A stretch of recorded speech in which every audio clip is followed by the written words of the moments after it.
This is Q News Tonight, the world's first live daily gay evening news show.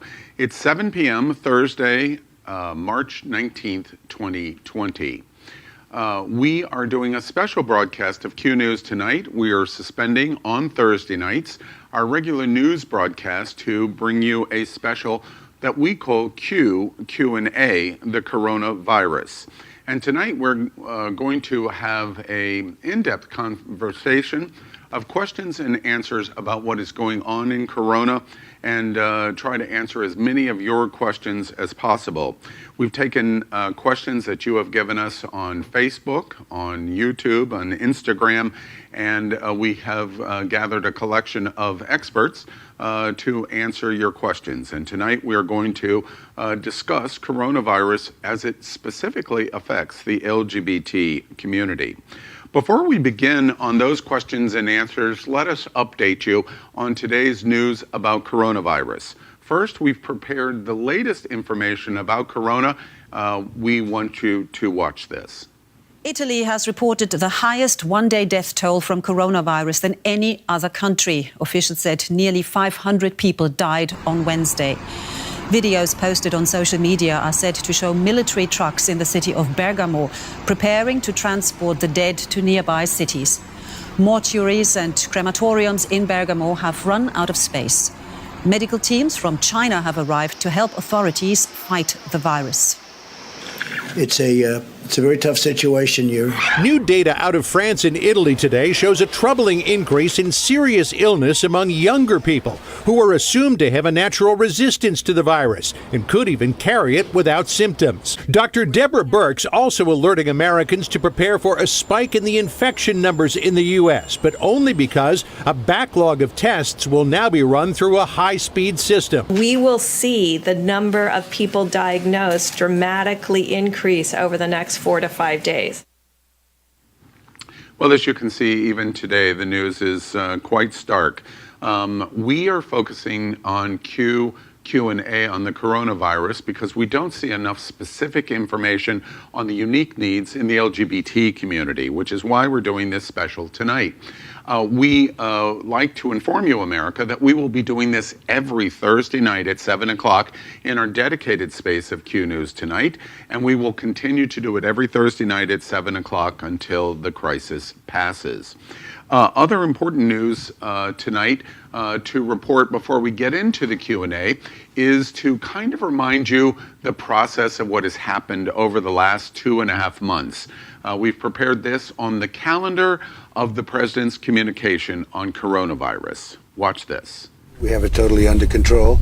It's one person coming in from China. We think we have it very well under control. We pretty much shut it down. Coming in from China. You know, in April, supposedly it dies with the hotter weather. When it gets warm, historically, that has been able to kill the virus. The people are getting better. They're all getting better. And the 15 within a couple of days is going to be down to close to zero. It's going to disappear. One day, it's like a miracle. It will disappear. And you'll be fine. They're going to have vaccines, I think, relatively soon. Not only the vaccines, but the therapies. Therapies is sort of another word for cure. We're talking about very small numbers in the United States. Our numbers are lower than just about anybody. It's really working out.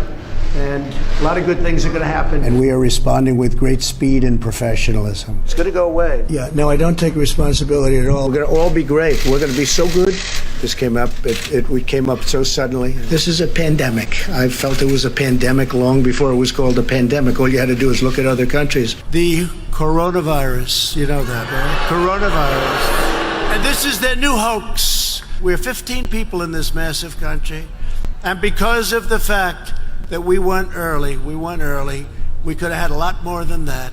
We're doing great. Our country is doing so great.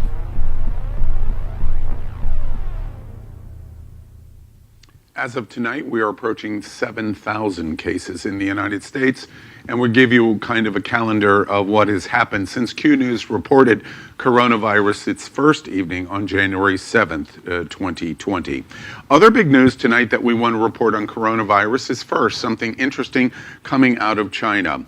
Today is the first day in 2020 where China reports that there are no new case transmissions of coronavirus. Today is the first day that that has occurred.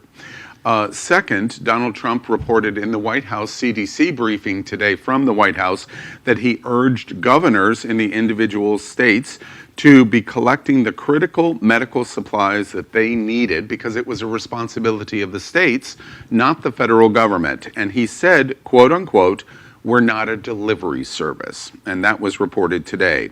And third, we want to report the situation of a slight recovery in the stock market. But in 2020, our year high in the New York Stock Exchange was 28,868. Yesterday, it dropped for the first time below 20,000 to 19,898. And all of the gains of the stock market since President Trump has been president of the United States have been completely washed away.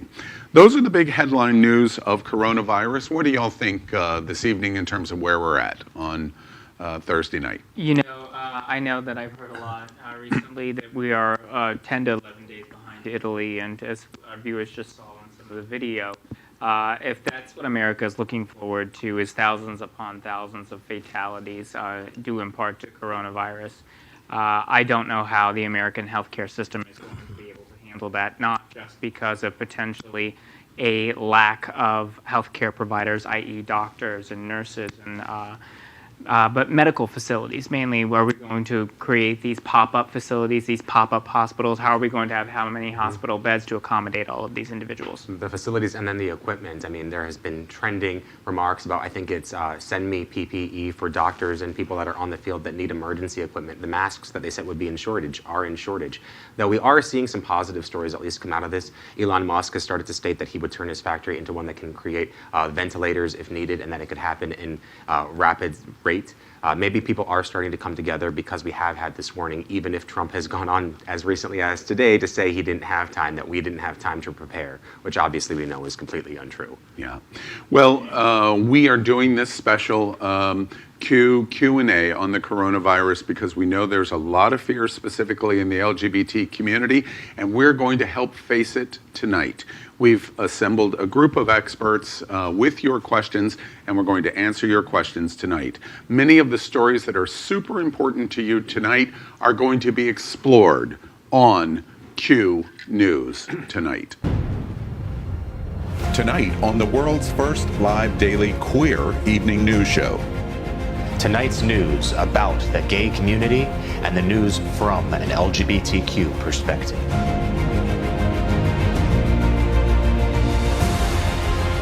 Are our gay stories important to you? In headlines, politics, entertainment, gay culture, travel, religion, and more. Reported by respected anchors.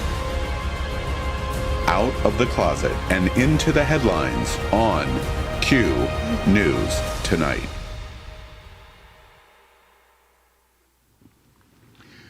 Well, again, America, welcome to Q News tonight. We are live and unscripted, so anything in our conversation tonight can happen. Tonight, we bring you the news of and a perspective from the LGBT community on this special about coronavirus. I'm your anchor, Al Ferguson, and these are my co-anchor partners, Aaron Darr and Napoleon Plays. So let's cue up the news. We would like to begin in our Q&A on coronavirus by introducing our special guest tonight. In order of specialization, first, our show tonight, in terms of reflecting the LGBT community in coronavirus, focuses on us broadcasting from Fort Lauderdale, Florida.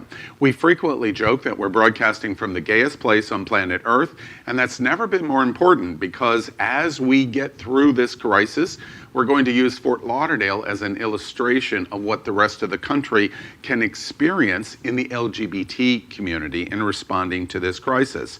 So as a result, we'd like to welcome Dean Trentelis, the mayor of Fort Lauderdale, the mayor of the gayest place on planet Earth. Good evening, Dean. Good evening. Thank you for having me. And we're going to talk to Dean about many of the city and metropolitan responses that are taking place in coronavirus. Next, we'd like to introduce Dr. Bo Sharman. He is a doctor of internal medicine and an HIV specialist. And we're going to talk about HIV very specifically and unique needs for the LGBT community. Dr. Sharma, welcome to Q News tonight. Good evening. And then finally, we would like to introduce Dr. Stephen Renee. And Dr. Stephen Renee is a doctor of infectious diseases here in South Florida and a specialist to help us answer questions about coronavirus. Good evening, Dr. Renee. Thank you for having me. All right, well, let's jump right into this special on Q&A.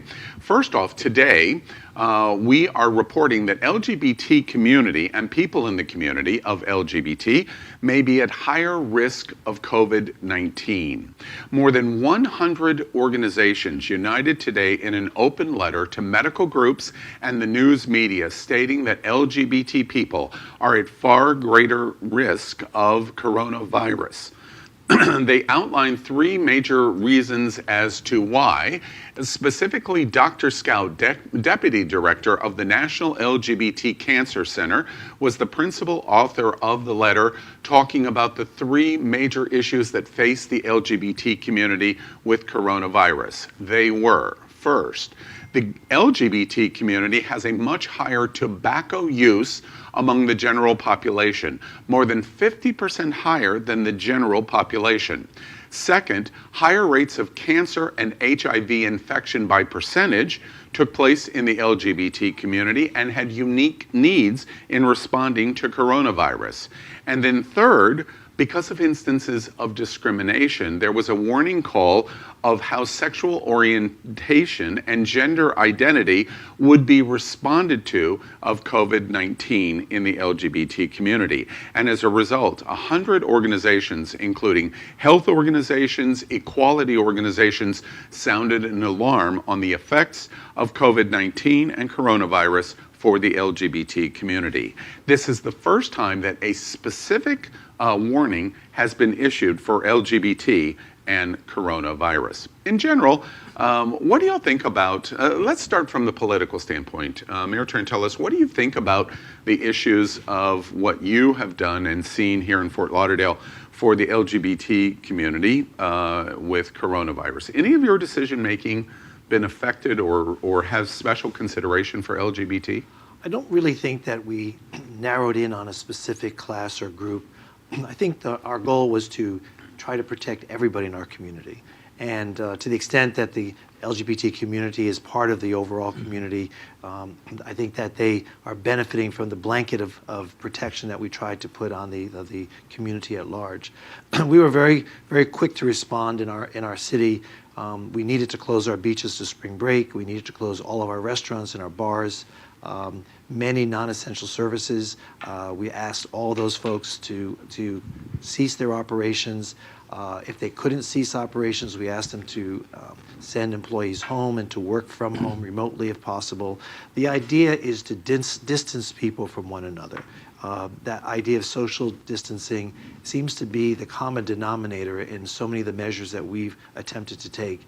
And the reason why that's important to us is because we do have a large HIV community within our area, and many of them have compromised immune systems to start. So it's important I feel that we needed to be we need to take that extra step. Maybe other communities weren't doing it so quickly or so universally, but I felt that it was important, as far as my community was concerned, to make sure that we took whatever measures we needed to take that we could legally take in order to try to protect the contagion from spreading throughout the community. And Dr. Sharma, Dr. Renee, I'm curious, do you see any particular red flags that the LGBT community should be aware of in relation to coronavirus? Well, you know what? I think that question is best answered by two separate answers.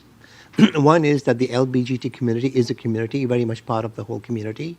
So they should abide by the same precautions that the rest of the world is doing. And then when it comes to patients who have HIV infection, really, 50% of the people now are over the age of 50. So they have more comorbidities of heart disease, lung disease. Smoking is there also. So by virtue of chronic diseases like lung disease, heart disease, cancers, we don't know at the moment whether the coronavirus actually affects immune suppression. But when you look at the other viruses that have taken place in the history, patients with HIV that are low CD4 cell counts and are not undetectable have a higher chance of getting infections and getting sicker from those infections. I'd just like to add there's more questions than answers at this point in time, and I think the scientists are attempting to shed light on some of these different issues of who the virus affects, what type of person it affects, how long it lasts, how it's transmitted, how it's eliminated from the body. But just a few comments. From my research, I think it affects everyone, those that are immunocompromised and those that are immunocompetent. So it can affect everybody. I've seen reports of young, healthy people dying from the virus, but those are most likely outliers. I still think we have to pay the most attention to those people that are immune suppressed in some way. Although I do like to tell my large HIV population, your immune system is as strong as anyone else's. I don't like to stigmatize my patients because if they're following daily medications and healthy lifestyles, I think they're as healthy as anyone else. So I don't like to put them in a box that they are unhealthy. So I'd just like to echo Mayor Trentalis's position that we treat everybody equally and try to give them the best advice. The social distancing is the key, in my opinion. If the virus can't spread if people aren't close to one another, and then it should burn out. It seems like the Chinese experience has been a little different than the Italian experience for a few reasons, maybe because of closeness and different political systems. But as long as we can keep people from too close contact with one another, let's hope that things can quiet down sooner rather than later. To that specific point, Mayor Trentalis, let's zero in on the social distancing piece of coronavirus. We're using Fort Lauderdale as a model example for the LGBT community. We're broadcasting Q News tonight from the gayest place on planet Earth here in South Florida. And we're trying to set up some suggestions that other communities around the country will be following models that take place here because of the high density of LGBT community. It was initially quite controversial of many of the decisions that you made immediately. The closure of the beaches, it's been discussed nationally repeatedly. Restaurants, bars, other decisions that you made to try to get the coronavirus spread under control and social distancing. How do you think the initial days of that decision making, how has it gone here for Fort Lauderdale? Well, what makes me feel good about those decisions that were made is the fact that other cities are following our lead. At the beginning, there was some hesitance, especially some of our neighboring cities, to want to close the beaches and close restaurants, for example. I was on a conference call today with a group of mayors from the larger cities in Florida, and we discussed just these issues. And most of them, not everyone has a beach, but to those that have beaches, they're closing down their beaches. There's some examples that really annoy me. For example, Clearwater Beach remained open. I understand they're going to be closed until Monday. Until Monday. Yeah. So what's upsetting is that all the time is passing when the virus is in our midst, and they are just ignoring what it could be a fatal risk on their part and spreading it throughout the rest of the state. And then when they leave and taking it back to their home state, I don't know whether we acted as quickly as we could have. Maybe we could have closed the beach a week earlier, but the fact that we closed it on Sunday at least stemmed the possibility of it spreading any further. And some of the other mayors in other parts of the county, especially the western part of the county, they were a little taken aback that they didn't participate in the decision making. It was impossible to talk to everybody all at once. The decision was made very quickly. We communicated directly with Miami Beach, Mayor Gelber and I spoke early Sunday morning. And honestly, it wasn't a question of should we do it, it was a question of when and how quickly can we get it done. And we knew we had to collaborate on this because we are sister cities when it comes to spring break in South Florida. And if both of us didn't do it, then it wasn't going to be effective because spring breakers would just find their way, they'd migrate to one of the other cities to enjoy their stay down here. Hey, you know, Florida is a wonderful place to come to. It's warm, it's beautiful, and especially this time of year. You're coming from a very cold climate, and you paid your airfare to come here, and you want to be able to enjoy your week between classes. I fully get that. But these are different times. These are times that no one has ever experienced in any of our lifetimes, where this insidious and invisible and odorless and you know, this is a virus that no one can really find, you know, except under a microscope. So you know, in our own imperfect ways, we're still reaching out for opportunities to try to stop it in its track, truncate its spread, and hopefully do what we can to flatten that curve, that bell curve that everyone talks about. You know, another political question in terms of the go forward, I'm watching Governor Cuomo every day now in terms of his observations in New York. They have a very significant issue in the state of New York. There seems to be a very controversial conversation going on about this phrase of sheltering in place, and however you define that in terms of isolation or quarantine. Shelter in place is a frequent term. How do you feel about that phrasing, and what do you think you'll see here in Fort Lauderdale and South Florida? We are taking steps in that direction. People who feel that their immune system is compromised, we encourage people to stay home, at least for a period of time until the worst of this passes. We hear about China, whether or not the news is accurate that they have no new infections, that could just be propaganda or it could be the truth. If it's the truth, what did we see that they were doing? They were shutting down the entire region. Okay, so no one was going anywhere. Is that the answer? You know, that's very draconian. And I don't know whether we could withstand that kind of impact on our economy and our lives and our expectations. Would our population, the LGBT population here, we're in Wilton Manors now, highly dense LGBT community, would we participate in that kind of draconian decision making? I think that as evidence continues to mount about the incidence of infection, people are going to become more and more aware of the need to start facing a reality. Hopefully, we don't get there, but we're starting to see deaths right in our front door here in Fort Lauderdale, which is what triggered much of my decision making to want to close. You know, bars, restaurants, gyms, and the like. And again, my decision was not just my own decision. It was collaborative with other members of our city staff, our city manager. You know, we looked at a lot of facts before we collectively made that decision. I know ultimately when a state of emergency is declared, the final decision is mine to make. But we're starting to see more and more people realizing how important it is to really start to distance themselves from one another. You know, I was very upset to see a couple of bars still remained open in Fort Lauderdale on St. Patrick's Day, okay? People just, you know, having a great time, I understand that, but the reality is that those people could very well be carriers and going to visit elderly folks, and they become infected, and that's what we're seeing at one of the assisted living facilities in Fort Lauderdale, where the person who passed away earlier this week, his wife said that he never left the facility for weeks.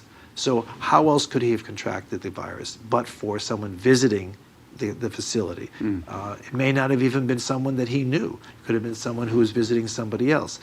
It's like, you know, trying to capture this virus is like trying to hold water in one hand. It's impossible to capture the whole thing. I'm curious, you being at the front line and making decisions like this that must be very, very difficult. You're affecting people's lives, you're affecting businesses. How does that wash over you personally? How is this affecting you personally of making these decisions? I imagine you're getting phone calls from business owners in this community that are going, you're harming me. You're harming me. Well, not so much from business owners as from employees, because many of the business owners, in particular restaurant owners, actually begged us to issue an order forcing them to close down. That way they can make a claim on their insurance policy for business interruption. Same thing with the Broward Center. We worked together with the folks at the Broward Center who needed such an emergency order for them to be able to cancel contracts that they had for performances. So it wasn't as if this was a calculated measure. It wasn't just done willy-nilly. On the other hand, the employees, the wage earners, the people that work for a paycheck from week to week, those are the people that are also, I would think, are most vulnerable when it comes to economic impact. And my concern is that the federal government is not acting as swiftly as they say they're going to act in order to provide income to these families and individuals who needed to pay their rent and pay their mortgages, pay for food and the like. Now, we've been in touch with our congresspeople. Senator Rick Scott has called me, Congressman Ted Deutsch, all of whom say, they're pushing and they're pushing and they're pushing. I know from the House side, but I also know that from the Senate side, Mitch McConnell went home to Kentucky for 4 days for whatever reason. That shows total indifference to the urgency of this pandemic.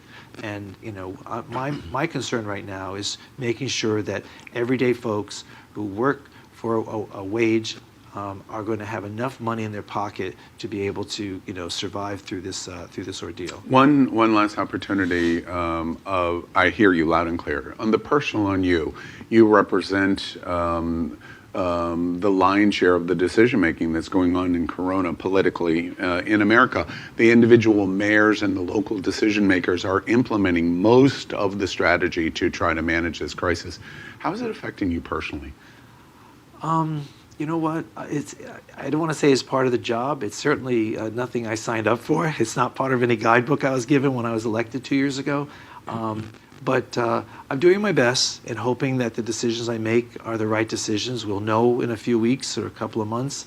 But I feel good about the decisions we ultimately make because I know that we're here to protect the people in our community, and I'm beginning to see how these actions are in fact helping to improve our situation. So, and the people that have been emailing me and the people that have been texting me have been nothing but thankful for going the extra measure to try to stop the spread of this disease. Help the LGBT community understand how we got to this place. We ran the recount video of showing the calendar of President Trump and his denial and that it's fake news and et cetera and so on. That was the most disgusting thing that this country has ever had to suffer through. To see a president first saying that it's a hoax, then it was an attempt by Democrats to try to change the subject. Impeach. It was like who was up there? Okay, so now there's a news conference every day. I didn't mean to interrupt you. No. But now there's a news conference. You're the mayor. You're allowed to. No. I'm a public servant. Right. So we see him every day standing there in front of the camera. He brings his department heads and so forth who are trying to deflect the ignorance of the president and trying to at least instill some measure of normalcy to the process and make people feel good that something is happening and they're doing the right thing. But in the end, he's making the decisions. He's signing those documents, and right away, they want to throw $1 trillion at the problem without thinking it through. Who's paying that $1 trillion? We already have $1 trillion debt. We're going to have a $2 trillion debt. That is completely unsustainable in the real world. So it's just very distressing. So you are correct. You're absolutely correct. The responsibility now falls on the local governments. So we've been working with the governor of Florida. Our offices have been communicating regularly. They are bringing ventilators to our community. They are bringing other kinds of supplies. This week we are setting up a 250-bed hospital near just outside of our airport and that's the executive airport, as a temporary facility. We're also setting up a 100-bed facility for the National Guard, which the governor has now sent to Fort Lauderdale. So there are a number of things that the state is doing which we applaud, and we're very thankful for the governor doing that. We wish they would do more. We wish, in my opinion, I think he should take the same measures that we took here in Fort Lauderdale, but I guess not everyone is ready to go that far. I think America is so naive sometimes that we are afraid to upset our lifestyle for fear that it may inconvenience us. And we're all inconvenienced. You know, I eat out every day, twice a day, and now we're eating home. You know, it's like it sounds weird, but I mean, we're changing our habits. So try to help the LGBT community understand the soundbite that you just delivered. Try to help us all understand with the magnitude of this problem. How did we get here? How did we get to this point? I would defer to Dr. Sharma. Thank you, Dean. I want to compliment actually what Dean said about closing the bars and the beaches. So there's really a medical reason for that also. When you look at the reproductive number of the virus, it's between 2.2 and 4. What this means is that one person who is infected could infect 2 or 3 of the people next to him. So this is where social distancing is important. And also, when you look at the structure of the virus, when you look at the coronavirus with all the red spikes, those S spikes have a very big affinity to the lung tissue called ACE receptors. Lungs have, the cells in the lung have those receptors, and the coronavirus has about 10 to 4 times, affinity for the receptor, which means that it may facilitate transmission very quickly. And this is where the social distancing, the keeping of 6-foot distance, the using of hand sanitizers, soap and water, whatever you have, is so important to curb the infection. When it comes to the LGBT community, especially people who have HIV infection, it's really important also that they have immunizations such as the pneumonia shot as well as the flu shot. So these are preventable vaccines that are used, preventable vaccines that you could use to cut down any other comorbidities. Dr. Sharma, let me ask you a question. Those who have HIV and are taking antiviral, is that what they call antiviral medication? Does that help a patient create a greater resistance, a natural resistance, or are there additional preventive measures that a person with HIV should take? So that's a good question. What you're saying is people who are on taking HIV medications, would that help in some way to curb the infection? Well, there was a study done in China using Kaletra. So what that study really showed that there was really no benefit. When they followed those patients who were infected, there was no benefit. However, one person was observing this said, but maybe it wasn't really the Kaletra not doing its job. Maybe it was a dosing. Maybe it was a dosing because this is an RNA virus and HIV is also an RNA virus. So there's a kind of a debate going on there. Does it work or not? But one drug that appears still in trials right now, and Steve, you know this, is the remdesivir, which is a Gilead drug. It's in trials right at the moment.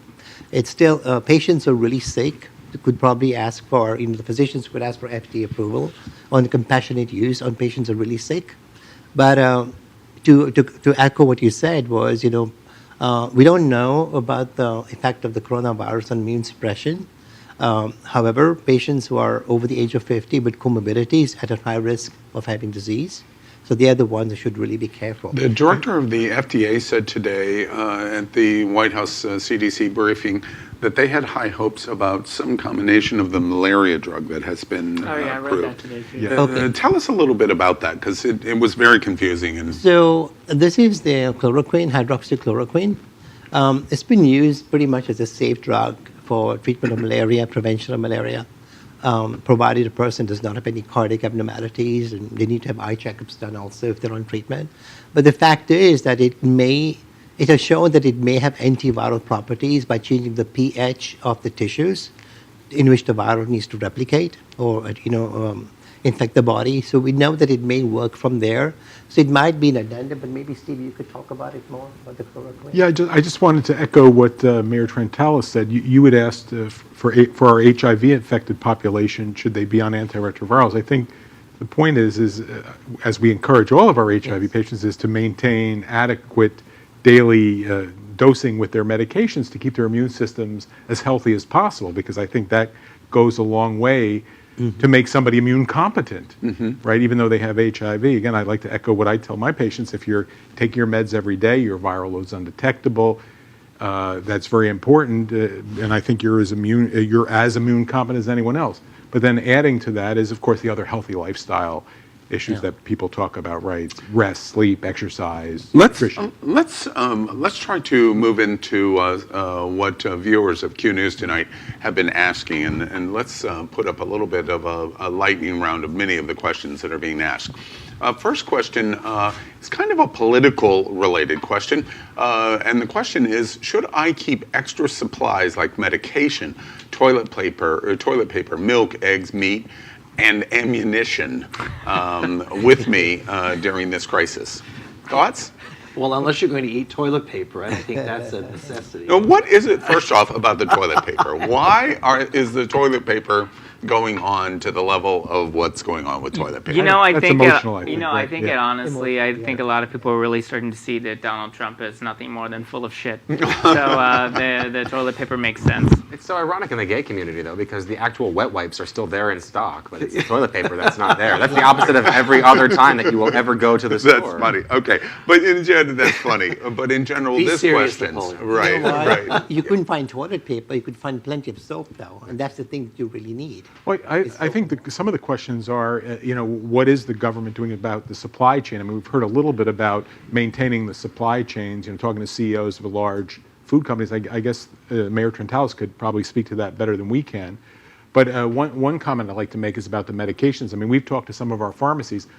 Are they working with the insurance companies to try to go from a 30-day supply of medicine to 90-day supply? I mean, some insurance companies will allow a person to have a 90-day supply of medicine, some limit it to 30 days. Well, it would be nice to have a 90-day supply of medicine at this point in time, just to get you out 3 months. So I think that's, again, like I said in the beginning, a lot of this is an evolution. I never thought about that until this moment. I just renewed my prescriptions today, and my insurance provider did 90 days. Oh, okay. And I didn't ask for that, and just did it. Some locations are even calling out and telling you that you can, if you've recently fill it for the next 90 days because they anticipate the supply might run low. How about the broad question here, which is, do we need to worry about extra supplies? Paper, milk, eggs, meat, ammunition. I mean, even I think to echo that, I mean, this is Florida. I mean, we are always supposed to take precaution and be prepared, and part of that is many of the natural disasters that we often can face, i.e. hurricanes, tropical storms. So this is no different. I think that Floridians and everyone else across the country and all over the globe should really take precaution and have the necessary resources. If part of that is having 30 to 90 days supply of medications, prescription medications, absolutely. But also having access to resources like food and, of course, toilet paper, meat. I don't know so much about ammunition, but I think it's important to have this conversation also in the fact that we need to make sure politically, because this is a political question, that when we're thinking about access to these kind of resources, that grocery stores, for example, and the employees of these grocery stores and these convenience stores, for example, I deem them and view them as emergency workers right now, really, because that's what they are. I mean, we're in the time of a pandemic, and people are nothing more than relying on this industry. So, of course, we can shut down the beaches, we can shut down restaurants and bars and other things, but it makes no difference if people don't have access to these resources at home. It's best to have access to these resources, make sure they're continuously being replenished, and make sure that we're accommodating people during this time. Mayor Trent, tell us, to Aaron's observation, if we look at a grocery store as being an emergency center for supplies, what do you think about the long lines that are taking place? I noticed this morning at Publix at 5 Points over here, there was a line for people getting in before the store opened. It's like a Macy's one-day sale, I think people are just afraid that when they get in, they're not going to find what they want or need. I went into that Publix later in the day, and everything was there except paper towels and toilet paper and spaghetti sauce. So What is it with the spaghetti I don't know what it is sauce? with the spaghetti sauce, but I went into Whole Foods a couple of days ago. Everything was there, so the thing is that if people just bought their normal products that they buy on a regular basis without hoarding, I don't think there'd ever be a. And does that mean we're just not comfortable yet in terms of the day-to-day? I guess that no one, there was a fake meme put out there in the last couple of days that the federal government was going to establish a complete 14-day quarantine of the entire country. Under the Stafford Act that was trending on. Right, exactly. And I got many emails from credible people asking me, is this true? Is it not true? And the common sense of it told me it wasn't true, okay? And it made no sense whatsoever. But the point is that things like that are put out there. The unknown people are ready to believe whatever they hear. But the hoarders, I think, have gotten all that they can possibly put in their homes. So I think the demand should diminish over the days ahead of us. At least I'm hoping that way because I need paper towels. But someone on Nextdoor posted this morning that Lowe's this morning had a huge shipment of paper towels. So I don't know if they're still there today. But I think that the hysteria needs to calm down a little bit. And I think that as long as we maintain the type of medical procedures, medical suggestions, precautions that the doctors have talked about tonight, distancing, hygiene, cleanliness, and just basic stuff like that. I know, getting back to the LGBT community, we have this penchant for touching and kissing and hugging, okay? So that has stopped completely. Okay? And I know it kills some people not to be able to do that, but it's a habit that maybe we shouldn't have had to begin with, because all it does is, spread germs, whether it be corona or any other kind. But the reality is it's a cultural thing, and people do different things within these different cultures. And but in the end, I think that we're going to be a different America coming out of this. Yeah. Let's do a lightning round of other questions that our viewers have asked. A viewer asks, can you get coronavirus twice? That data is still a little bit unclear, but I have heard you can get it twice. I mean, remember, there are some infectious agents that once you get it once, you're protected for life. Let's say hepatitis B.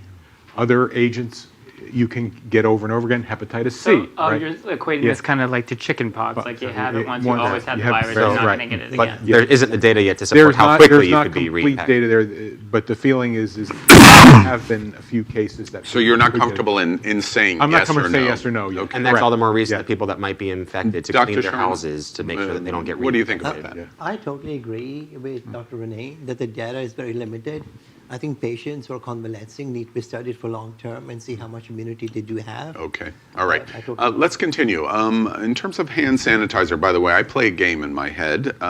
When hand sanitizer is ever mentioned, I take up my hand sanitizer and do it. Every single time I hear somebody do that, I play a game in my head. And he also, anytime he hears the word Trump, he takes a shot. So yeah, exactly. Right. He has to. Exactly. Don't we all? Yeah, we all have to. A viewer asked, can you make an effective homemade hand sanitizer, because you can't find it, using any vodka? Is that possible, and does that work? I'm not sure of the recipe for hand sanitizer. But we were able to get some for our office today through Amazon. So. Oh, okay. Well, what is it? The threshold is 60% alcohol. 60%. In the sanitizer. Sanitizer, and most alcohol doesn't reach that level of that concentration of alcohol. Right. So unless you're getting pure alcohol. Over 120 proof. If you're exactly. Going for it. So you're going for a real party. I was going to say, for our viewers at home, you could totally go the Bed Bath & Beyond route, or Bath & Body Works, where it's just 10% alcohol, 90% glitter. Yeah. Exactly. All right. I'm sorry. I think there was some, on the news a couple of days ago, there was some sort of recipe as to how you could make it using aloe vera and using alcohol together, mixing it together. I don't know the proportions, but it was in the news though. Yeah. Okay. Well, and we are going to catch up in terms of hand sanitizer. It's going to stabilize in days. Another viewer asks, can we trust what the Trump administration is telling us about coronavirus? On three, let's all say the one word. 1, 2, 3. No. Well, just looking at the summary of speeches that you showed us at the beginning of the program, clearly, there's a pattern of disinformation. So why would we ever think that there's anything truthful? Mayor Trentellis, help us again from the local perspective, which this is an illustration for LGBT communities all over America. Why the disinformation? Why the commitment early on to disinformation? Why did that happen? Because, the president is always feeling threatened by outside forces, and his constant need to make himself look good is putting the rest of the country in peril. So at the beginning, he thought it was a Democratic plot. Then he thought it was a Chinese plot, and then he thought all these conspiracy theories that are there to take him down. Okay, and the thing is, he doesn't look at it from the perspective of how do I help the world? It's how do I help myself? And we played into that. America was willing to let it go, as we let go so many of his statements, mainly because it wasn't really impacting us. You look at the numbers you showed us in January. There was just a handful 15. of cases, right? And now there's thousands of cases, right? Whether those cases are new or just now being tested is another question. I think the number of cases is going to skyrocket, not because they're new, but because people are finally being tested. So people may have had it or been a carrier of it for a number of days and just haven't been tested for it. So I'm sorry. Now is an important time to highlight. I know one of our missions here is to never forget what Trump has put all of us as a nation through. The fact that he has caused this for all of us, because he's gone on record today. He gave a very long press conference stating continually how we didn't have the information. There's quotation after quotation as to how he said we didn't have enough information prior to this moment to make any kind of action. Obviously, we know that's not true. The facts back that up. But there's going to be a substantial level of constituents that are following him saying, oh, no, we couldn't have done anything else. And we have to call him out on that and remind everybody that's watching here and to tell your friends that that is a lie, and he is lying to you about what we could have done by this point. I'd like to make a counterpoint to this conversation. I'd like to talk about the scientists surrounding him and just put a positive plug in for them. I mean, the Surgeon General gave a nice comment today. Dr. Fauci, I think, is a very respected scientist, and I think he's portrayed some pretty accurate information. This physician, the female physician, Dr. Is it Blix? Blix. Yeah, Blix, and then the people at the CDC. I mean, I think we should put a plug in for them, and some of the accurate statements that they've made. The problem is that their statements are often snuffed out by the rhetoric of the president. I mean, they'll make a statement, then he steps up to the mic and says something that is totally. He completely discredits everything that the CDC, it's the the bizarre. HHS, I want to put in a World plug Health for them, Organization for those says. people I agree, individually. though. I agree. It's the bizarre moment of watching the CDC White House press conference, because there's this strange balance of the politics going on from his voice and the science that's going on around him. And when he is speaking, I watch their faces, and they have trained themselves to not move. Have no facial expression. It's so funny. at I sit all. there every time I watch it. I'm like, they have to be thinking, "Wow, this man is an idiot." Another Botox face. The Botox face. Another viewer question is specifically that. Let's focus on the medical related to this question as opposed to the politics. Are the corona numbers that are being reported accurate? And are these being overstated? How can you say without testing, right? I think that's the issue. I mean, you have this whole group of asymptomatic. I mean, we know from the Chinese and the European experience, you have okay, so let's take a group of asymptomatic patients. Let's take a group of minimally symptomatic patients, and then we're seeing the sickest people in the hospitals. So, what are the numbers of these lower infected patients? We don't know yet. I think when a time comes where everybody can be tested at any time, just like we do for influenza now. Exactly. I mean, anybody comes into the hospital, they get a flu test. So now you really know the prevalence of flu, mild cases, moderate cases, severe cases.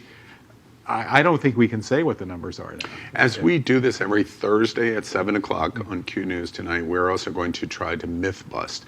The internet is full of myth and misinformation. This one caught our attention, asked by a viewer. apparently black people cannot get the coronavirus because there's no focus on Afro or Caribbean countries of black people, and they don't see any black people contracting coronavirus. Is that true? Well, that's a good question. I can't answer that. I mean, have there been cases in black majority countries? I'm not sure. Does anybody else know the answer to that? You know what? Maybe those countries don't have enough testing kits. Could be. It could be they're not being tested. People come with no. Or medical infrastructure. Or the climate. Are you speaking mainly to Afro-Caribbean countries? Are you No. All black people in general? Yeah, the whole. And there are cases reported in Africa, of course, that are to varying degrees. Yeah, but they could be white, or they could be other things. The question that they're asking is, I don't really hear much about black or African American results in coronavirus. Well, does that mean they're not getting it? Well, if we can be fair too with this, I mean, look at Russia and look at North Korea. We're not seeing a prevalence of the coronavirus epidemic there. I mean, we're not. So, I mean, what is it that those two countries, for example, are doing differently than other surrounding Or is it countries? just potentially genetic? I mean, like sickle cell, that's something that they would be more predisposed to, and this could be the exact opposite. Maybe this is, if it's a real question and a real ponderance. And a reasonable answer is we don't know yet. Next right? Thursday we'll know. Okay, next Thursday. All right. A viewer asked, this is China's fault, right? Trump says it's the China virus or Kung flu. What do y'all think? Well, you know, I'm going to say something that I know is not going to be popular here at this table, and I'm speaking for myself and nobody else, and I say this as a Democrat, but I'm being pragmatic. You know, from what we know, allegedly, that this virus originated over in China. And we're hearing from where did it come? Was it because they were eating bats? Is it because they were eating this? Or was it because they were eating that? I mean, I think that we all can agree that this is going to affect each and every single one of us from continent to continent because of our cultural practices, i.e. what we eat, how we interact with each other, whether it be kissing, hugging, blah, blah, blah, blah, blah. If you look at Wuhan, where it initially was the epicenter of this, I mean, I do think the Chinese government does have to take some blame, not necessarily the Chinese people, but the government for the misinformation campaign that they time and time put out. And the censorship of news, because I see even today we're saying that there have been 0 cases reported out of China. Well, what you've done in the past is a very good indicator of what you'll do in the future. And I don't necessarily know that they have much credibility with telling the truth to not just their own people, but to others around the world. That would still be ridiculous to say that it's a Chinese problem. This is a human problem. And this is part of the rhetoric that happens every time there's a pandemic. It's always blamed on some individual group, whether it be Jews or gays in the 80s or whatever else. And we have to make sure that we don't do that this time. There's not even more cases and deaths in China than Italy right now. Well, it's all our problem right now, but I'm just saying, placing the blame initially where this came from, and it seems to be something centered around a culture, perhaps in something that does it really the people matter were where it eating. came from? Does it matter now? No, because it's affecting all of us, so now it's all of our problem. But I do think that you do have to really look at the Chinese government and their response and their perhaps censorship of this disease. Our political point of view at the table, Mayor Chantelis, that you represent, the president was repeatedly asked today in the White House briefing and yesterday about questions of his comments related to China were racist. What do you think about that? Are they racist?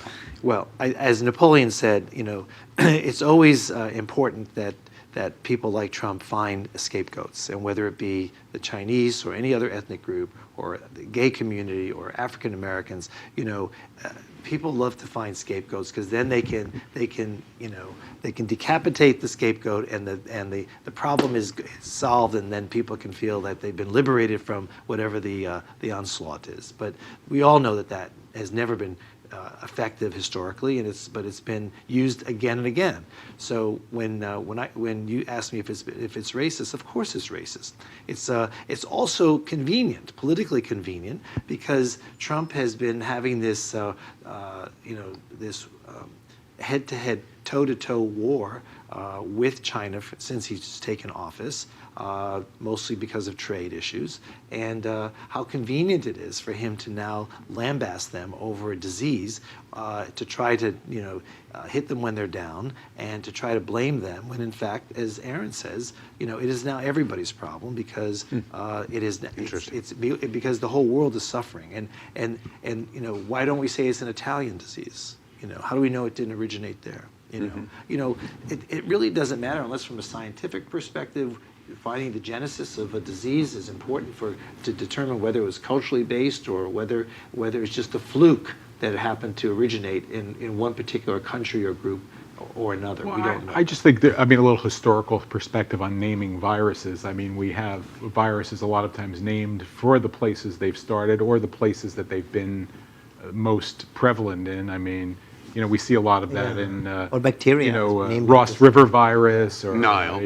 West Nile virus. Ebola, Nile, swine flu. Exactly. Yeah, it's kind of where I think that's just been a historical medical. We have a question from a millennial, which is interesting, and the millennial scary. Don't laugh. The millennial question is: look, if most people can survive the virus, what's the big deal? And basically implies that we are blowing this out of proportion. How would I define that question? How do you define that question? Well, what the person is saying is, as a statement question, is they're saying we're all going to survive this. So why is this such a big deal to us? Well, I think first off, not everything. Like I said in the beginning, there's more questions than answers. That's number one. Yeah. Number two, not everybody's going to survive, as we already know. Yeah. Number three, it can tax the healthcare system.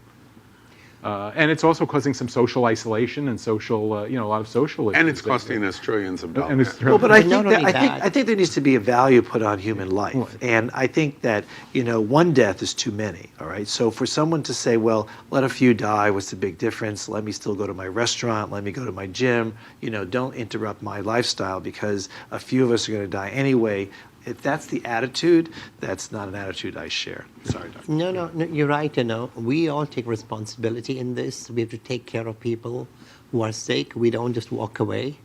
We don't know whether these virus can come back again. In the millenniums, they're not exempt. Also, 20% of the cases that were admitted, according to the CDC, were people in their 20s with advanced disease. So we cannot say that. And also, if you survive it this time, maybe next time you won't be that lucky. Yeah, exactly. Because it could come back again. A viewer asked, can a pneumonia vaccine help prevent coronavirus? Can I make one point about the last please. question? It's actually, I've heard some anecdotal stories from Italy that some of the doctors there had to decide who's going to live and who's going to die, to Mayor Trentalis' point. Can you imagine having to make those decisions? If you don't have putting enough, a value on one's life. That's true. We've never had to do that. We've never had to decide that. We treat everybody, as aggressively as we can. And you have to make a decision who's going to live. Do no harm. I think that's that's the principal premise. Exactly. The pneumonia vaccine, can it help or prevent coronavirus? No, it's a different vaccine. They're working on a coronavirus vaccine, but that takes time. And takes so the pneumonia shot doesn't help. Well, the pneumonia vaccine protects you against pneumococcal bacteria. Bacteria. Right. Yeah. It's a virus. A viewer asked, can we count on the government giving us money? I have I'll no take clue. Where's my $1,000 check? I think our viewers have to look to the United States Senate right now. They're really the ones holding this up. You even said it earlier. Senate Majority Leader Mitch McConnell spent 4 days. You have Ron Paul, another Republican, ironically from the state of Kentucky, also wanting an amendment. This, that, others. He voted against it? I read voting against too. this. I apologize for interrupting you. I read so much today about that. Again, Mayor Trentalis provides some political understanding to the LGBT community. Mitch McConnell's departure for 4 days, the stall, and then 8 Republicans voting no. Explain that to us. I can't explain it. I can't explain it because, to me, the momentum in this country is focused so much on the coronavirus that you would think it would be politically advantageous to be part of the team wanting to help people, right? It's not like going to war in a foreign country or trying to change a regime in a foreign land. This is domestic. This is your grandmother, your aunt, your cousin. Any and all of whom can be affected by this, and yet they voted against trying to provide federal assistance that would assist in trying to minimize the impact of this virus in the community. I don't understand one reason why they would vote So against. general confusion is the answer to that question. It's an You unknown. folks are politically engaged. What would be your opinion? Well, it's interesting how this is playing out because, Democrats and Republicans voted for the same bills in the House. So they were able to put aside partisan political identities and come together for what was in the best interest of the country as a whole. You're not seeing that in the Senate, and it's really shocking to me because even President Trump has been working with Nancy Pelosi saying that this is a good bill that we have in the House and telling Senate Majority Leader Mitch McConnell, pass this in the Senate. To that point, hell has frozen over when President Trump and Governor Cuomo are saying complimentary things about each other. You would think that we could move on. Come on. That's exactly where part of the fear is, though. Maybe he can actually get that to pass, and maybe that's part of his re-election plan, that even though he was so faulty all of this time, he can do one thing right now to get younger people or others that might vote for him. I can assure you, I, for one, am never going to forget. I will never forget. But I'll take the money. A viewer, right, very millennial. A viewer asks, when can I get a coronavirus vaccine? When is it going to be ready? I would say months. Months. Do you Well, think first it's going of to be all- that 18-month time frame that I've heard a lot about? About a year. I've heard again different. And doesn't it matter Even where you're at would and how be much you need it? incredibly fast. I don't wouldn't it? know. I don't know if anyone knows the answer. Right. Because I remember in 1983 they were saying, when could we get an HIV vaccine? And still waiting. just wait in a year. We're Just still wait waiting. 2 years. Yeah. But vaccines become available to different age groups and different risk category groups at different times, correct? So if you are at a higher risk, don't you have it available more? Well, I soon? think that's more of probably a political trial discussion. The But I thing think science moves slow. I worked in a molecular virology lab during my fellowship, and science just moves slow. And I think what it seems like a little bit of what the government's trying to do is cut down some of the regulations and the bureaucracy to get this thing moved, fast track this a little bit. It almost reminds me, like in the beginning of the HIV epidemic, we fast tracked a lot. To your observation, let me just applaud the president for something. This is a rare moment. Oh God, this is the end of the world. Hell is freezing over. Hell is freezing over. Vice President Pence went to Minnesota where 3M is. I did not know until today. 3M produces mask availability, and they have the ability to produce 43 million masks a year, and they're even trying to increase that. Only 5 million of the 43 million masks that they prepare in a year are qualified to be used in hospitals. It required the vice president and the president to come in and take on liability responsibility to change that so all of those masks would be available to hospitals. It required a political action to do that because of red tape and rules, etc. And they went in and waived the rule and said, nope, that's stopping. Those 43 million masks are now available in hospitals. And this week, 10 million masks will be delivered to hospitals in America because of that action. That's what we need now. Another viewer asked, is it true Asian people are most likely to have the virus? No. No, not at all. Ask the Italians. It's Can we also go back to the reason that it's not appropriate to harm anyone that's Asian or to have any levels of these escalated attacks on Asian people from this? Yeah. It's a common sense. A viewer asked, the Dow and NASDAQ are not doing well. Should I pull all of my assets out of the stock market? No. No, that would be the worst decision. No. Okay. yeah. Another millennial asked, a viewer, I am young. Why should I care about this? We're all Can I in this answer? together. We're all in this together, right? I mean, Yeah. you got a grandmother. You got a grandmother. Are you a good person or not Yeah, is really right, all that right. matters to. And you can look at Aaron and myself as we answer this. Do you care about singularly yourself in the short term or even just yourself in the long term versus the rest of the population? Isn't that the soundbite of this question? No disrespect to our viewer. We love all of our viewers. But isn't that the soundbite of the question? Am I more important than everyone else? Exactly. It's more like a self-centered one. Yes, okay. You know. Another viewer question. Testing positive for the flu rules out the possibility of having coronavirus and confirms that you are safe. I've heard that too. Last week there was some information that came out that said, and I think where it came from is the fact that we have such limited testing early on. So they said, if you test positive, we have these panels now. You can do a nasal swab and get a panel of 20 viruses that you might be exposed to. And say you're exposed to one. They said, well, if you're exposed to virus A, you don't really need to test for the coronavirus because you have virus A. And there's a good chance you won't also have the coronavirus. That's been debunked. You can have two viruses at once. We've seen it in the hospital, right? We've seen patients have two viruses at once. Yeah, So, so the possibility is you can have more than one. Yeah, but when you look at the panel for all the viruses, you get about 20 viruses coming down there and tells you for everything. This is our opportunity to talk about testing. Let's first talk about the medical testing. Do either of you see improvement here in Broward County, for example, in terms of access and accessibility to widespread testing? I think it's going that way, especially with the health department. They have several sites now where people can go and have the testing done. So I think it's moving in that direction for sure. There are drive-through testing sites. Yes, exactly. Yeah. Yeah, exactly. Do you agree with that? Yeah, a few points. The drive-through testing sites are good because, I mean, we're trying in our office to do testing, but it takes a lot of effort to test in offices and to keep the staff healthy and to keep the patients separated. Also, I'd like to say, right now in the hospitals, you have the choice of the health department, Quest, or LabCorp. Just a few days ago, ordering tests at Broward General, I was told on the side, if you do it through the health department, you're getting the bureaucracy and red tape is so thick. Just order it from LabCorp or Quest. Does LabCorp require a doctor's prescription like the health department requires? Well, in the hospital, the hospital just sends it. The nurse will collect the swab, send it down to the lab, and then the lab sends it out. Right, but I was told that you need it before you can get tested. You have to have a script from a doctor before they will even consider you. In the hospital? Health department requires that. I know people that were turned away because they didn't have a script. The the health department's requiring a lot of paperwork and bureaucracy. Yeah, right. But I mean, the hospitals send tests all the time to Quest and LabCorp. They just do it through the lab. Wait, help us from a medical standpoint, answer the broad question.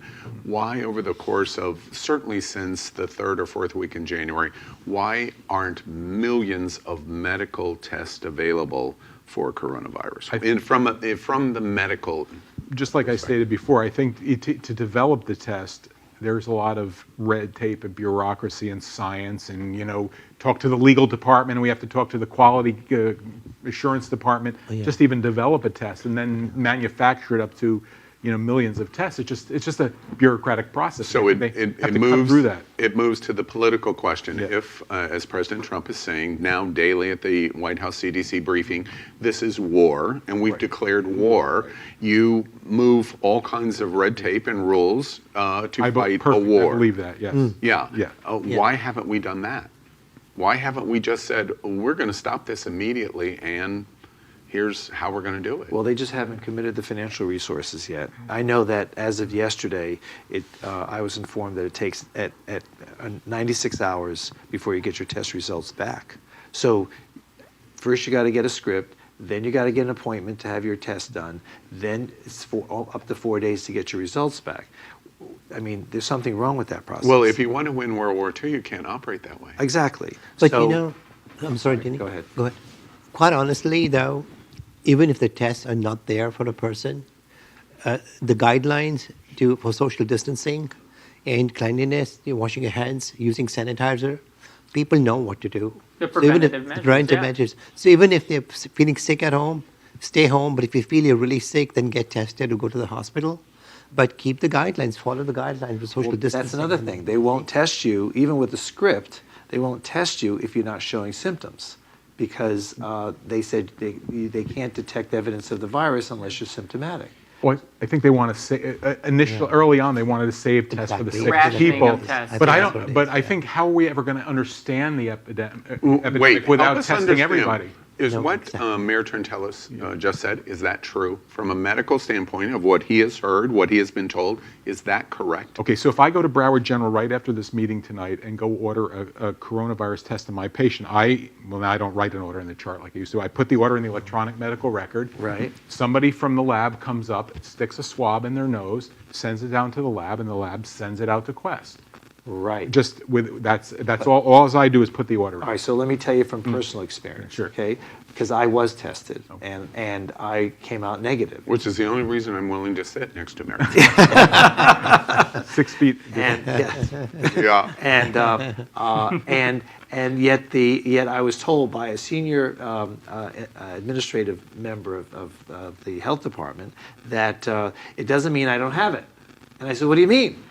And I was told by that person that, well, because you have no symptoms and your viral load is so low that there's no way to detect it if you have it. You have to wait till you're symptomatic, so your viral load is elevated in order to be able to detect it. Does that make any I don't know. scientific That's sense? not correct I because know. people Those are her- people those are were that person's exact people words. can shed Yes. virus asymptomatically. Absolutely. You can be Absolutely. asymptomatic, meaning no symptoms, and still shed virus. That's what. Well, when he's talking about viral load, I kind of think of it, take the name coronavirus and let's change it to HIV, Right. about detectable and undetectable. So if you have a viral load that's less than No. 75 antibodies and you go get tested, it doesn't necessarily mean that you're going to show that you're reactive for an HIV test. So I think essentially what you're saying is that it's the viral load. It's not necessarily about being asymptomatic or not. It's about whatever the viral load is, whether it be HIV or it be the coronavirus, what's actually going to show on a blood test. The thing is, though, after an acute infection, the viral load is very high. It's in the thousands. After an acute infection, it's very high. Right. So this test for the coronavirus is a PCR test for the RNA virus. So it's either positive or negative. If somebody has an infection, their viral load is going to be very high. They won't be undetectable. So if it's a positive test, yes, you have coronavirus. Symptoms might be there. There might be a lot of But symptoms. the symptoms aren't necessary in order to become detectable. Absolutely. But if someone could have the coronavirus, but not To be honest with you, it. America, I think we're breaking news at this moment. I'm sorry. In terms of, no, and you shouldn't be. Okay. Because part of the process of us helping to get this under control is to, we're all living in a percentage of misinformation that we're being told, and we have to verify. Even by and our verify, healthcare providers, exactly, health departments. and exactly. verify and verify and verify. That's the breaking news that I have just watched before my very eyes. Another viewer asked, how appropriate, why has the speed of the government response seemed so particularly poor? Why? Well, it depends which level of government you're talking about. I think Fort Lauderdale acted with very good speed. In fact, people criticize us for doing the things we did when we did them. But the reality was we needed to do them. And I think that because other governments at our level are doing the same thing, I feel somewhat validated that we made the right decision. At the state level and at the federal level, it's this huge leviathan. It just trudges its way through, and it doesn't move quickly. It can move quickly if it wants to. Trump's tax relief package a couple of years ago moved very quickly, and so if you want something done, it gets done. Sometimes it just depends on the goals of the individual lawmakers. The person who asked that question, why is it so slow? I think in some respect it's political. People are just not wanting to upset the system. They're wanting to make sure that their business interests are not negatively impacted. To me, the most important goal right now is how do we ensure the safety and well-being of the people that live in our country. So, as a result, to that point, thousands of LGBT people are listening to your voice all over America in communities that are not as proactive as Fort Lauderdale, the gayest place on planet Earth. Do you think the government's response now is moving in commitment that we are going to solve this problem? I think that we're on the right path, and I think that, so to answer your question, I think that governments are finally coming together and realizing the necessity to move quickly and with resolve. But again, we can see, I feel some pullback. I feel some cities in our state are not really in step with everybody else. But all I can do is try to manage my own city and try to encourage other cities to do to take like steps. It's frustrating because I know that this virus does not know political boundaries. And it does not care about what race you are. Geography boundaries. It doesn't discriminate. It doesn't discriminate. It'll attack anybody, whether you're straight or gay or otherwise. Young or old. Young or old. Yeah. Right. Yeah. I don't wish it on anybody. I don't want anyone to be set as an example. But until we know more, and as the gentlemen here have been very clear about it, we don't know enough. We're still guessing at it, and all we can do is do our best to try to find a vaccine. In the meantime, is it accurate to say, Manager Trentalis, that today on Thursday, March 19th, you're not completely confident that we have this under control yet? I'm not confident in the very least. Okay. Another. Sorry. I'd just like to make a comment because I'm old enough to remember the beginning of the AIDS epidemic. Oh my God, yeah. And how science lumbers along, the bureaucracy is thick, things move slow, and then what happened? The activists came in and said, hey, Yes. Yes. let's move this thing. People are dying, let's move quicker. And I think there's probably a correlation to what's going on now, where the federal government says, okay, let's stop the bureaucracy, stop the politics, stop the self-interest, and let's move these vaccines forward, let's move the treatments forward. And I think that's what we need, because the bureaucracy normally moves slow, doesn't it? Let me connect the dots to both the medical and the political observation there. The activism is Q News Tonight, and doing a special like this every Thursday night at 7 o'clock, and you. Demand, demand, and demand. And that is how we will reach both conclusions, both from a health standpoint and a political standpoint. And you've heard similar recommendations from different perspectives. Another viewer asked, is the coronavirus going to really kill tens of thousands of Americans? We pray not. We pray not. When you look at the mortality rate for the influenza, it's 0.1%. And for the coronavirus, it's between 1 and 2%. So with the older age groups... Now, but that means in numbers 10 to 20 times Yeah. flu. More deadly than the flu. More deadly than the flu. 0.01 to 1 to 2%. Yes, exactly. Yes. Okay. Yeah. For example, in the US last week, there were 40 deaths, and this week it's about 1,600 deaths. So those numbers are, climbing. And it's We just haven't- starting. It's just starting, so we haven't peaked anyway yet. It's We haven't stated to plateaued be yet, right? escalating every day It's by gonna take 3 times, I think. Is absolutely. I mean, most let's see recent. how well this social distancing works. Yeah. It's put in place.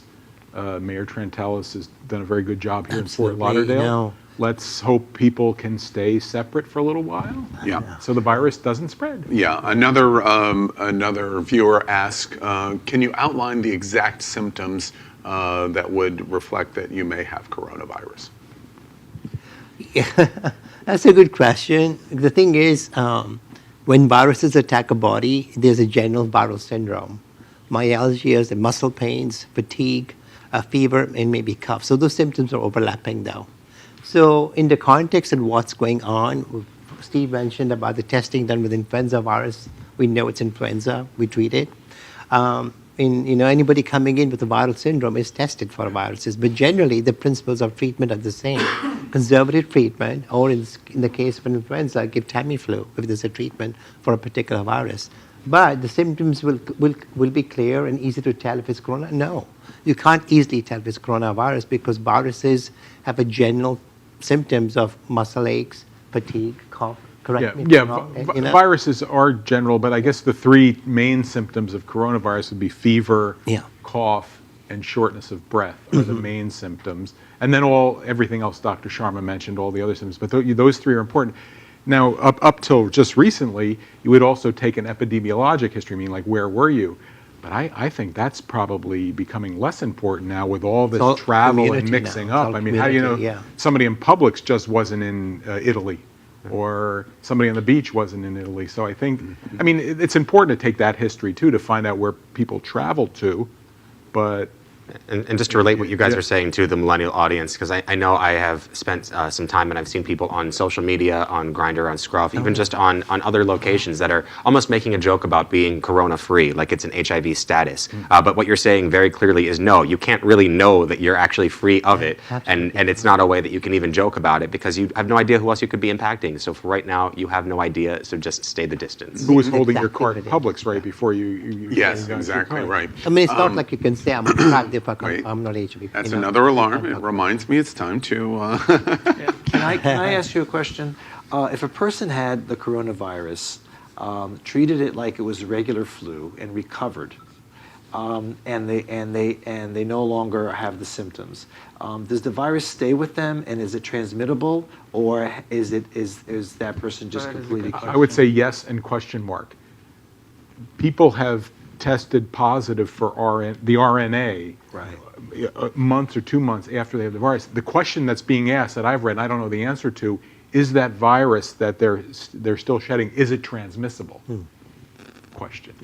We don't know yet. You don't the know science yet, is not far enough along. But the healing would take up to 28 days. They may Yeah. still have the virus afterwards, though. Yeah. After 28 days. Another viewer asked, specific for our LGBT community, how will, and they work for a small business, how will LGBTQ plus small businesses survive the coronavirus? Well, I think right now we're looking to the federal government to kind of step in. I mean, the municipalities, local level of government, like Mayor Trentalis, you can only do so much. But when it comes to giving a stimulus package, if you will, some kind of financial relief for people, in America, for example, 60% of Americans make less than $40,000 a year. They're hurting right now, not just the employers, but its employees. So I think people are really going to look to the federal government to put together a stimulus package. I've heard and Mayor Trentalis can comment on this, but I've heard there's the SBA is going to loan $50,000 interest-free for a while. Is that true? Did you hear that? Yes, there is a program that's being promulgated now to do just that. But that's a loan, of course, so it has to be paid back. But, as you continue to point out that this is the gayest place in America, and for that reason, the LGBT community, it permeates every type of employment class you can imagine, whether they're a doctor, whether they're a waiter, whether they're a technician. So you have to ask yourself not so much which particular group is going to be impacted most, but it's really based on profession. So if you say, well, there's a lot of gay people who are waiters and servers and things like that, then our community will be impacted. But I know so many more who are not in that profession, not in the tourist business, not in the service business, whose businesses are not immediately going to be impacted. So I don't think you can say, will the LGBTQ community be impacted more so than any other. I think that we're in every profession. So I think it's to be based on profession rather than social group. I'm curious, Mayor Trentalis, what's keeping you up at night over coronavirus? Good question. When I think about things, I want to know what else can we do. We've done this. What else can we do? What other measure can we take to try to stem the advance of this disease? Not being a scientist, I don't know the answer. Okay, so we're constantly watching the news. We're reading and trying to figure out what other communities are doing. And I think we're ahead of the pack as far as what other communities are doing. And but I know that there's more we can do. When we have deaths in Fort Lauderdale, I know that we've failed somewhere, and so I don't know if it's a government role, whether it's a personal role, whether it's something in between. But we can do more. We can do better. And I feel very bad for the families that have suffered the death of a loved one, and it's a terrible thing. And as a public official, I feel directly responsible for trying to prevent that from happening. America, I want to point out to you another reason why we're going to be doing these specials on Thursday nights at 7 o'clock. I really, and all of us, Napoleon and Aaron, fundamentally believe this. Fort Lauderdale is an absolute fantastic opportunity over the course of certainly the next 8 weeks to demonstrate to the rest of America what's going on in the LGBT community.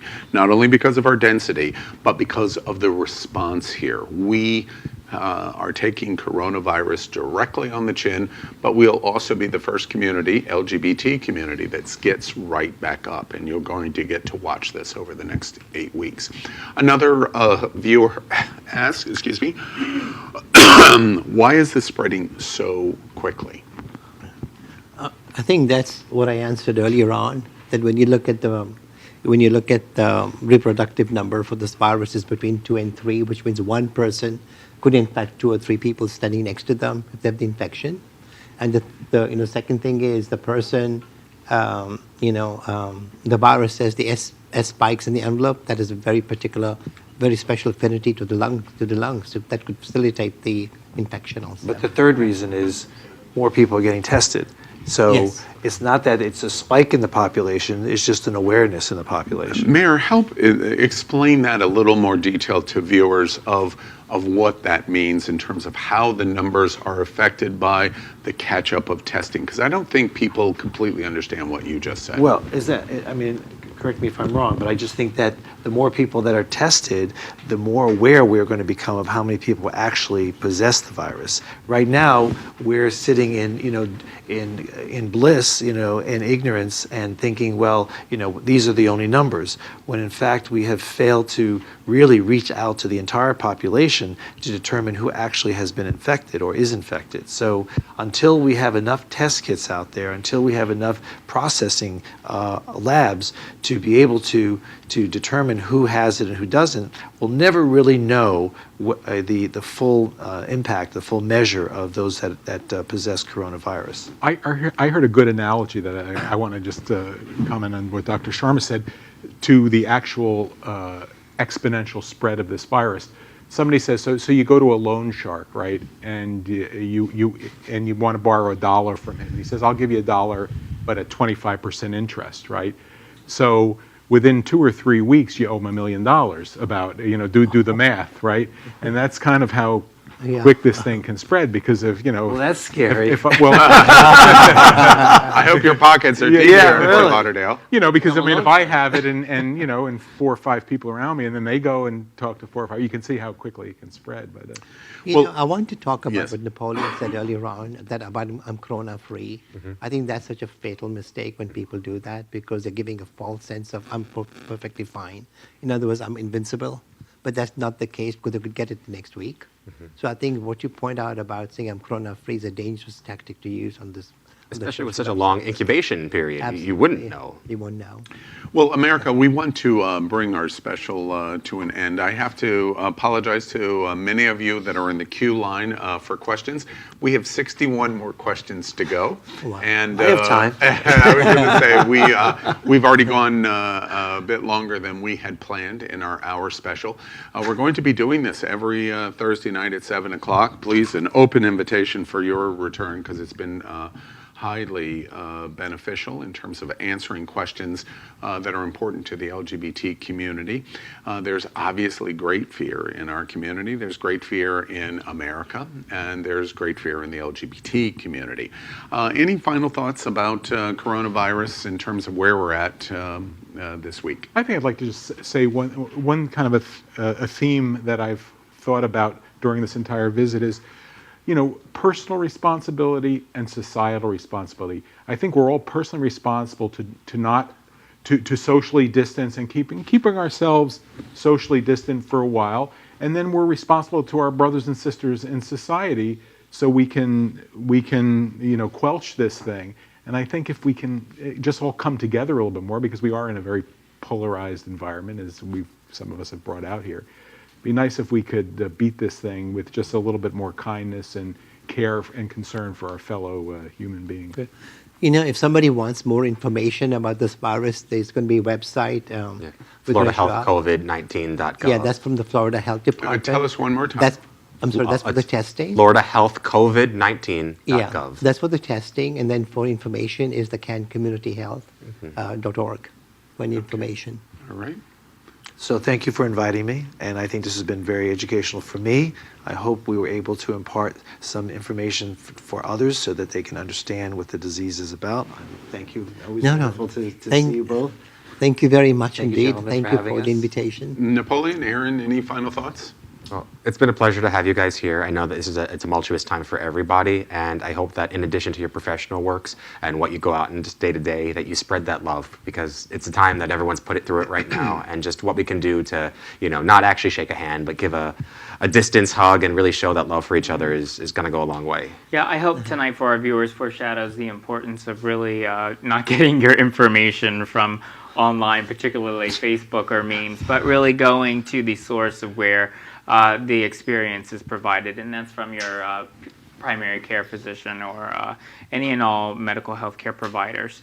That, and then as well as looking to your local municipalities to lead, because as we see, the federal government's not doing such a good job at leading necessarily, at least the Trump administration, because of the misinformation and the disconnect between he and the experts within the CDC and others, but also at the state government as well. So it's really important for people to really look to their mayors, to their county governments, to really lead on this, and the precautions and the preparedness and the policies that are ready to lead on day one are the adherence that they must adhere to within their region. Two final thoughts that we want to point out to you before we close tonight is first, as I said, we're going to do this every Thursday night at 7 o'clock through this entire crisis, because we know information is going to be critically important, accurate information with experts that giving you the accurate information that you need, not rumor or innuendo or misinformation. We invite our LGBT community to join us, and that includes gay media, that includes gay newspapers, that includes gay radio and internet influencers and gay group chat rooms. We invite you to join us at Q&A on Thursday nights at 7. We'll take our name down if your participation means that you will come in and share your participation to help ask questions and promote in the LGBT community to provide accurate and clear information to the LGBT community. So we invite you. We're looking for you, HRC and Equality Florida and GLAAD and the Washington Blade and the Advocate and Out Magazine. We're looking for you now. And we want to give you a platform to help us educate the LGBT community. The entire LGBT media community, whether you're an influencer or a media platform, have an obligation for all of us to unite now to provide accurate information to our community. And that is an exact way of how we can help our entire community. The second point that we want to make is we are broadcasting live from the World AIDS Museum here in Fort Lauderdale in Wilton Manors. And this is an active, living museum as a tribute to the HIV and AIDS movement. But this museum is now under great stress, and we bring and want to continue to shine attention on the fact that one of the places that it's not being discussed as an implication of the policies related to coronavirus is our 501c3s. They are being challenged dramatically. We are in peak fundraising time for this museum and many 501c3s here in Florida and all over the country, and we remind you that they are still here.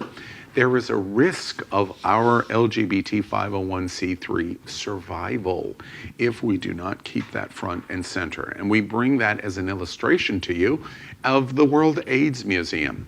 So we're putting up a number right now for the World AIDS Museum of a text to give.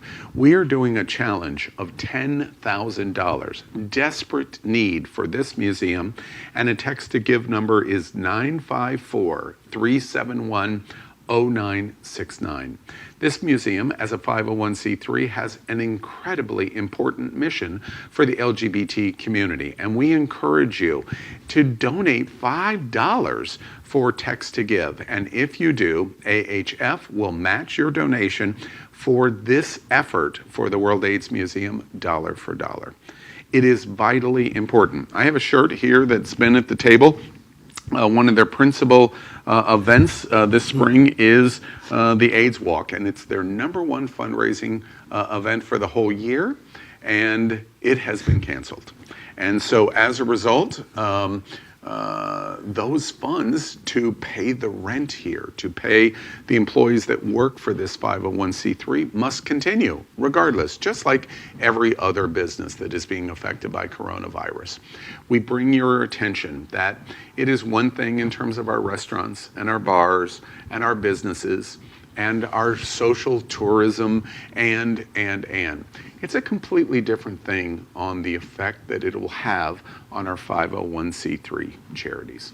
So we ask you, in this great time of need, you give a special thought to them, because they're going to need you now more than ever before. So one more time, the text to give on the World AIDS Museum, 954-371-0969.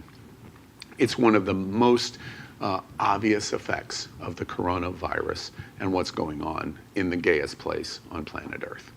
We thank you for joining us tonight, gentlemen. We thank you for joining us. Napoleon, Aaron, thank you. And we're going to be here every Thursday night at 7 o'clock. We are going to suspend our evening news broadcast to be able to do this on coronavirus. We'll be here every step of the way, talking about every development that is going on with coronavirus. We're completely committed to you to provide an answer to disinformation, which is how this crisis has gotten out of hand so badly.